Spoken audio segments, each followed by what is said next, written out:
Hello dear students, आज हमारा topic है कम्युनिकेशन। चैप्टर है डायरेक्टिंग, टॉपिक है हमारा कम्युनिकेशन। पहले ही हम डिस्कस कर चुके हैं कि डायरेक्टिंग के 4 एलिमेंट हैं: communication, supervision, motivation and leadership. आज हम बात करेंगे कम्युनिकेशन के बारे में। Communication, first of all meaning of communication. Communication means transmission of messages or exchanges of information, views, opinion or feelings between two persons or among the groups. It is the act of making one's ideas and opinion known to other. Definitions, 2 definition हम पढ़ेंगे. According to Keith Davis, communication is the process of passing information and understanding from one person to another. किथ Davis कहते हैं कि communication वह प्रक्रिया है जिसमें इंफॉर्मेशन या अंडरस्टैंडिंग एक पर्सन से दूसरे पर्सन को ट्रांसफ़र होती है, एक्सचेंज होती है.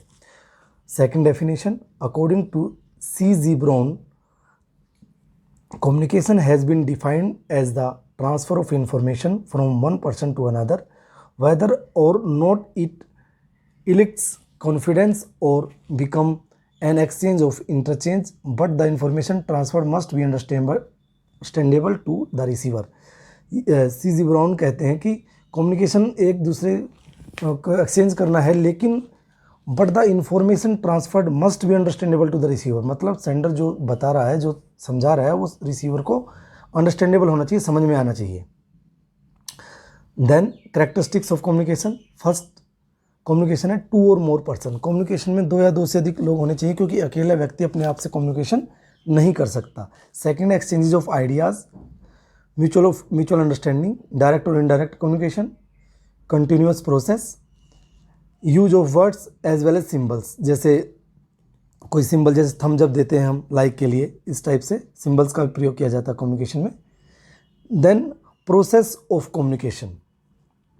कम्युनिकेशन की एक प्रोसेस होती है. सबसे पहले होता है sender, then message, then encoding, then medium मतलब जिस माध्यम से वो जाएगा, देन डिकोडिंग, देन रिसीवर के पास मैसेज जाता है, देन रिसीवर फीडबैक करता है, देन बीच में नॉइज़, जो भी डिस्टर्बेंस बीच में होती है.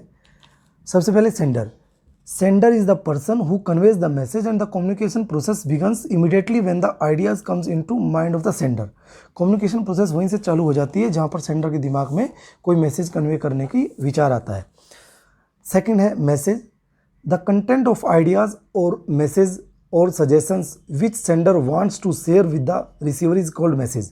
जो बात सेंडर रिसीवर को बताना चाहता है, समझाना चाहता है, उस कंटेंट को हम बोलेंगे मैसेज. इनकोडिंग.